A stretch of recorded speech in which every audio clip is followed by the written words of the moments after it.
देशाच्या पोलाद उत्पादनाचे उद्दिष्ट गाठताना स्थानिक पर्यावरणाचा बळी दिला जाऊ नये, खासदार प्रतिभा धानोरकर.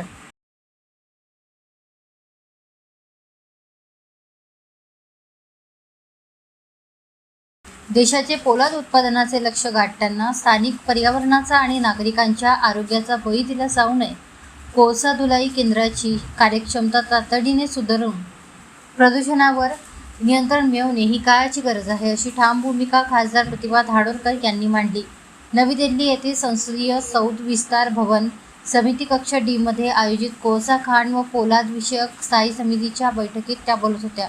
या बैठकीत त्यांनी कोकिंग कोलची उपलब्धता वाढवणे आणि आयातीवरील अवलंबित्व कमी करण्याबाबत केंद्र सरकारला महत्त्वाचे निर्देश दिले. या बैठकीत खासदार प्रतिभा धानोरकर यांनी कोल वॉशिंग क्षमतेचा केवळ 50% वापर होत असल्याबद्दल तीव्र चिंता व्यक्त केली. 2030 पर्यंत 300 MTPA पोलाद उत्पादनाचे लक्ष्य गाठण्यासाठी 48 MT वॉश्ड कोलची आवश्यकता आहे. मात्र भोजी-रीड वॉशरी यासारख्या महत्त्वाच्या प्रकल्पांच्या अंमलबजावणीत होणारा विलंब विकासाला खीळ घालत असल्याचे त्यांनी निदर्शनास आणून दिले.